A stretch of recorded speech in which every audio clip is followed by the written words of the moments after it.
Dear students, बेटा आज हम एक सैम्पल पेपर डिस्कस करेंगे जो कि हमारे डिपार्टमेंट डीओई द्वारा इशू किया गया है। पेपर आपको पता ही है 80 मार्क्स का होगा। 3 घंटे का हमें टाइम मिलेगा। कुछ जनरल इंस्ट्रक्शंस हैं। पेपर में A B C D and E 5 parts हैं। पहले पार्ट में 20 MCQ होंगे, 1 नंबर का एक क्वेश्चन होगा। पार्ट बी में 5 क्वेश्चंस हैं, 2 नंबर के होगा हर एक क्वेश्चन। पार्ट सी में 6 क्वेश्चन होंगे जिनमें हर एक 3 नंबर का है बेटा। और डी पार्ट में 4 क्वेश्चन होंगे, 5 नंबर का लॉन्ग आंसर क्वेश्चन है बेटे ये। और पार्ट ई में आपके पास 3 केस स्टडीज होंगी जो कि हर एक 4 नंबर की होगी। सभी क्वेश्चंस आपको कंपलसरी है। बीच बीच में क्वेश्चंस में आपको चॉइस दी गई होती है जहां दोनों में से एक आपको करना होता है। आपको बिल्कुल नीट एंड क्लीन काम करना है बेटा। अगर पाई का वैल्यू कुछ नहीं मेंशन किया गया है तो आपने हमेशा 22/7 लेना है। कैलकुलेटर यूज़ नहीं करना होता। और कोई भी क्वेश्चन आप अटेम्प्ट करें उसका क्वेश्चन नंबर ज़रूर आपने अपनी आंसर शीट में मार्क करना होता है। जो भी क्वेश्चन पेपर में उसका सीरियल नंबर है वही आप अपने आंसर शीट में लिखेंगे। अब हम आज पार्ट ए करेंगे बेटा। तो MCQ इसको कंप्लीट करते हैं। आइए देखते हैं। निम्नलिखित में से कौन सा समीकरण y अक्ष के समांतर है, पैरेलल टू y एक्सिस। तो पैरेलल टू y एक्सिस कैसे बनेगा? अगर ऐसे आपके पास ग्राफ है तो इस तरीके से लाइन होनी चाहिए। तो यहाँ आप देखिए x बराबर 7 जब भी इस तरीके का होगा तो वो y अक्ष के समांतर होगा। अब यहाँ y बराबर 11 है तो ये इसका मतलब x अक्ष के समांतर होगा। लेकिन क्योंकि y पूछा गया है तो अब आंसर इज ए। बहुपद x² - 9 में x का गुणांक बताइए। Coefficient of x in the polynomial x² - 9। आप देख रहे हैं यहाँ तो x की टर्म ही नहीं है। That means the coefficient is 0 here. सबसे छोटी प्राकृतिक संख्या नेचुरल नंबर कौन सा है? स्मॉलेस्ट 1। यदि बराबरों को बराबरों में जोड़ा जाए तो पूर्ण भी बराबर होते हैं। अगर 2 साइड हमारे पास हैं और दोनों जगह हम एक इक्वल चीज को जोड़ के कुछ मिला रहे हैं तो हमारे पास जो रिजल्ट आएगा वो भी बराबर होगा। तो ये क्या है? यूक्लिड का एक्सिम है बेटा। नेक्स्ट है आकृति में कोण का मान बताइए। तो यहाँ आपको दिख रहा है ये लीनियर पेयर बन रहा है। रैखिक युग्म 5x + 4x = 180। That means 9x = 180, x = 180/9 20 degree. वह बिंदु जिसकी कोटि 4 है यानी कि ऑर्डिनेट इज 4। तो हमें बताना है कि और साथ में दिया गया कि y एक्सिस पर भी है। अगर y एक्सिस पर है तो इसका मतलब x उसका हमेशा 0 होगा। Very important point. कोई भी पॉइंट अगर y एक्सिस पर है तो उसका x कोऑर्डिनेट 0 होगा और अगर x कोऑर्डिनेट पे होता है बेटा तो उसका y कोऑर्डिनेट 0 होता है। दैट मीन्स x तो 0 होना चाहिए और y 4 होना चाहिए। तो आंसर क्या बना? बी। बहुपद x = 4 का शून्यांक बताइए। 0 बताना है इसका। तो 0 बताने के लिए हम इसे 0 के इक्वल कर देते हैं। x बराबर -4 हमारा आंसर हो गया। यदि इसको हम नेक्स्ट पेज पे करते हैं, s - a = 8 cm, s - b = 12 cm, s - c = 14 cm। तो त्रिभुज का अर्ध परिमाप बताइए। Semi perimeter. That means s बताना है हमें। S से बताते हैं ना हम semi perimeter. What is this? a + b + c, this is the perimeter. और अब इसका आधा कर देंगे। सेमी मतलब 2 से भाग कर देना है आपने। तो अब इस 2 को ऊपर ले जाते हैं। That means 2s = a + b + c। Triangle का पेरीमीटर 2s बन गया। अब हमें जो दिया गया है बेटा हम इन तीनों टर्म्स को ऐड कर लेते हैं। आपको s निकालना है। तीनों को ऐड किया तो 8 + 12 + 14 और इधर से s + s + s 3s हो गए। और साथ में क्या आया? -a -b -c और यहाँ पे बन गया 34। अब देखिए बेटा 3s माइनस इन तीनों टर्म्स में आ रहा है, इसको कॉमन निकाल लिया। अंदर बचा a + b + c और a प्लस बी प्लस सी अभी हमने देखा था वो क्या है 2s, तो इसकी जगह लिख देंगे 2s, यानी कि अब देखो 3s minus 2s, what is that, this is equal to s, that means answer is s equal to 34। एक ट्रायंगल में पी क्यू बराबर पी आर, ट्रायंगल ड्रॉ कर लेना है आपने, नाम लिख दिए, पी क्यू बराबर पी आर और angle P Q R 30, P Q R 30 है तो इसको 30 लिख दिया। अब आपको पता है जब दो साइड्स इक्वल होती हैं ट्रायंगल की तो उनके अपोजिट एंगल्स भी इक्वल होते हैं। हमें पी आर क्यू बताना है, वेरी इजी, ये 30 है तो ये भी 30 होगा। बेटा आपने अपनी कैलकुलेशन कुछ ना कुछ जरूर शो करनी है अगर वहाँ पे कुछ भी करने के लिए काम होता है। कोई बहुत ही डायरेक्ट आंसर है तभी आपने टिक करना है, अदरवाइज आप ज़रूर कोशिश कीजिए कि अपनी कैलकुलेशन शो करें। नेक्स्ट है हमारे पास ये 4 पॉइंट्स दिए गए हैं, हमें बताना है चौथे चतुर्थांश में इनमें से कौन सा पॉइंट है इन द फोर्थ क्वाड्रेंट। तो पहले अपना ग्राफ बना लेते हैं। देखिए यहाँ पे पहला क्वाड्रेंट होता है प्लस प्लस, यहाँ x प्लस, यहाँ x नेगेटिव, यहाँ y प्लस y नेगेटिव, ये आप सबको पता ही है ना। ये फर्स्ट क्वाड्रेंट, ये सेकंड, हमेशा याद रखना है this one is first, second, third and fourth. और अब देखिए आपको हमें चाहिए फोर्थ में, उसने पूछा है फोर्थ में पहला प्लस और दूसरा माइनस होता है। अब आप देख लो अपना आंसर कहाँ पे पहला प्लस और दूसरा माइनस में, एक तो Q में और एक R में, यानी कि Q और R हमारे दोनों पॉइंट्स फोर्थ क्वाड्रेंट में हैं। नेक्स्ट आपको एक वृत्त की दो जीवाएं दी गई हैं, दो कॉर्ड्स दी गई हैं जो कि इक्वल हैं। अगर इक्वल हैं तो आपको पता है कि सेंटर से जो डिस्टेंस होता है वो भी इक्वल होता है। साथ ही एंगल POQ इज 140, इसको थोड़ा बड़ा करके बना लेते हैं बेटा।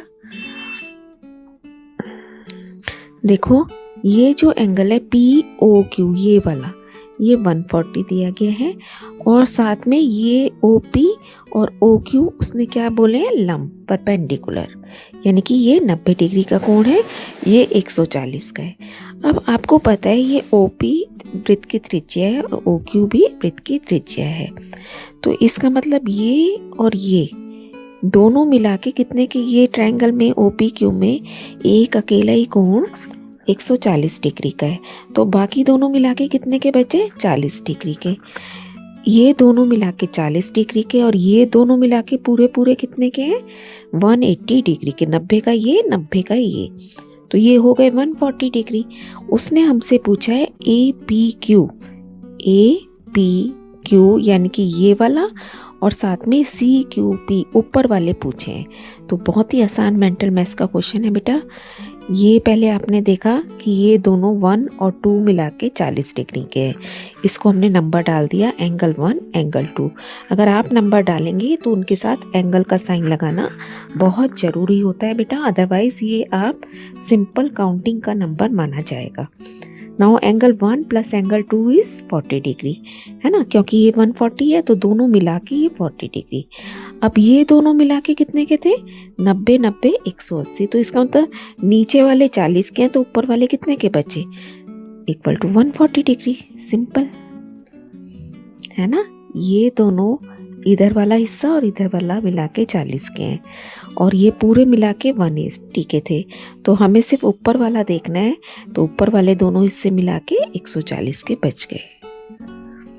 नेक्स्ट है √6 इंटू √8, सॉल्व कर लेंगे इसे, फैक्टर कर देंगे आप, 2 इंटू 2 2 बार आ गया, 4 का अंडर रूट 2 बार आ गया, √3 हम नहीं सॉल्व कर पाएंगे, आंसर इज 4√3।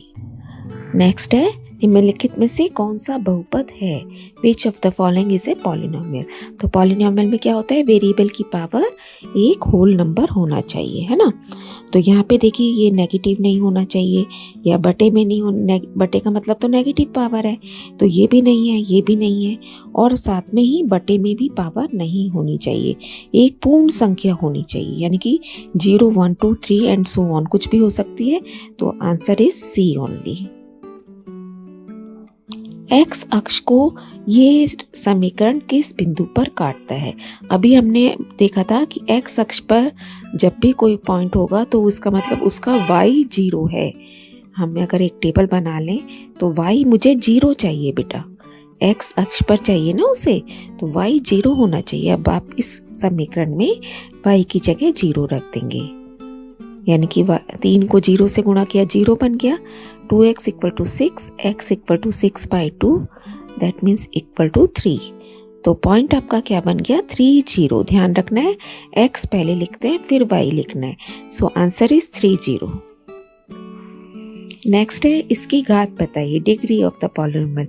तो हाईएस्ट पावर देखेंगे आप वेरिएबल की, आंसर इज 3। नेक्स्ट एक फिगर जो कि mid point of the sides of a rhombus को मिलाने से आपको मिलेगी, वो उससे आपको क्या प्राप्त होगा। अगर एक रोम्बस दिया गया है समचतुर्भुज और उसके मिड पॉइंट्स को हम ज्वाइन कर लें, देखिए इस तरीके से। सपोज एक फिगर बना लेते हैं, रोम्बस हमें दिया गया है ये इस तरीके से, और अब इसके हम मिड पॉइंट को ज्वाइन कर देते हैं। सपोज ये इस तरीके से हो गया बेटा, एक ऐसे हो गया और ये एक ऐसे, नो दिस वन। तो ये जो शेप है ये हमसे पूछा गया है कि ये क्या शेप होगी। आंसर इज रेक्टेंगल, आयत। 12 सेंटीमीटर वाले एक समबाहु त्रिभुज का क्षेत्रफल बताइए। तो ऊंचाई दी गई है बेटा, ये क्वेश्चन को ध्यान से पढ़ना है। अगर साइड दी गई होती तो दूसरा फॉर्मूला लगता, ऊंचाई दी गई है तो पहले हम साइड निकालेंगे। पहले आपने ट्रायंगल बना लिया है, ये 12 सेंटीमीटर इसकी हाइट है। तो हाइट का क्या फॉर्मूला होता है, √3/2 इंटू ए जहाँ उसकी साइड है। तो अब हाइट हमें दी गई है 12 यहाँ रख देंगे, √3/2 ए। तो ए कितना आ गया, 2 इससे गुणा हो गया जाके 24, और √3 नीचे आ गया, दूसरी तरफ खाली ए रह गया है ना। जो यहाँ पे फालतू है उसे हम दूसरी तरफ ले जाएंगे। 2 नीचे था, ऊपर गुणा हो गया, √3 नीचे आ गया।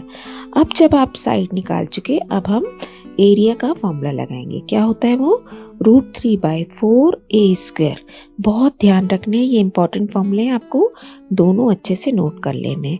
नाउ इट इज √3/4, a की जगह हम 24/√3 इंटू 24/√3 रख देंगे। देखो √3 से √3 कट गया, 4 से ये कटा 6 पर। अब हमारे पास रहा 6 गुणा 24 बटा में √3। आपने सीखा है पहले चैप्टर में कि हम रैशनलाइजेशन कैसे करते हैं। तो नीचे परिमेय संख्या होनी चाहिए, अपरिमेय आ रही है तो हम इसे रैशनलाइज करेंगे √3 से गुणा और भाग करके। तो √3 इंटू √3 नीचे 3 बन जाएगा। अब ये कट गया, आंसर आ गया 48√3 सेंटीमीटर स्क्वायर। नेक्स्ट बेटा 2 क्वेश्चन हमें इस तरीके के दिए गए हैं, जहाँ एक असर्शन दी गई है और एक उसका रीज़न। यहाँ हमें 4 तरीके के आंसर होते हैं हमारे पास। ए पार्ट हम जब टिक करते हैं जब दोनों बातें हमारी बिल्कुल सही हैं और रीज़न जो दिया गया है वो उसके अकॉर्डिंगली ही दिया गया है। बी आप जब टिक करेंगे जबकि दोनों बातें ठीक तो हैं लेकिन रीज़न उसके अकॉर्डिंगली सही नहीं है, रीज़न किसी और के लिए सही है लेकिन वहाँ पे सही नहीं है। सी पार्ट हम जब टिक करते हैं जब ए स्टेटमेंट सही है लेकिन रीज़न गलत है। डी आप जब टिक करेंगे जबकि ए गलत है लेकिन रीज़न सही है। तो ये इस तरीके से आपको अपना आंसर करना है। अब हम अपना क्वेश्चन पढ़ते हैं। A B equal to P Q और P Q equal to X Y. एक चीज़ एक्स वाई के इक्वल है, वाई जेड के इक्वल है, तो आप क्या कहते हो, ये जो पहली चीज़ है वो तीसरी के बराबर होगी। A B equal to X Y, तो इसका मतलब ये बात बिल्कुल ठीक है। दूसरी बात हम रीज़न पढ़ते हैं इसका। जो वस्तुएं एक ही वस्तु के बराबर होती हैं वे एक दूसरे के भी बराबर होती हैं, बिल्कुल ठीक। इसी वजह से तो इसने यहाँ पे ये अभिकथन हमें दिया है ना। तो हमारा आंसर क्या बना, रीजन भी सही है, दोनों बातें भी ठीक है, आंसर इज ए। नेक्स्ट देखते हैं। 6 सेंटीमीटर त्रिज्या और 10 सेंटीमीटर त्रिज्यक ऊंचाई वाले एक शंकु की ऊंचाई 12 सेंटीमीटर है। बेटा जब ये शंकु कोण हमें दिया गया होता है तो वहाँ पे एक राइट एंगल ट्राइंगल बनता है। तो आपको पता होना चाहिए कि 6, 10, 12 का कोई पाइथागोरन ट्रिपलेट नहीं होता, 6, 8, 10 का होता है। शंकु की ऊंचाई इस केस में 8 सेंटीमीटर होगी। इसका मतलब ए पार्ट हमारा गलत है, और इसने जो रीज़न दिया है समकोण त्रिभुज बनाता है ये तो ठीक है, लेकिन जो उसका ए पार्ट है वो गलत है। तो हमारा आंसर क्या बनेगा? डी। देखो इस तरीके से शंकु होता है, यहाँ पे ये 90 डिग्री का कोण होता है, 6 सेंटीमीटर दी गई है त्रिज्या, ये 10 है तो ये 8 होना चाहिए था, है ना। तो ए पार्ट गलत है, आर सही है, तो इस केस में हमारा आंसर बना डी। दैट्स ऑल बेटा, पार्ट ए हमारा कंप्लीट होता है। यहाँ पर खूब अच्छे से प्रैक्टिस कीजिए, वेरी इंपॉर्टेंट क्वेश्चंस सब इकट्ठे करके दिए गए हैं आपको। So keep on learning, stay blessed.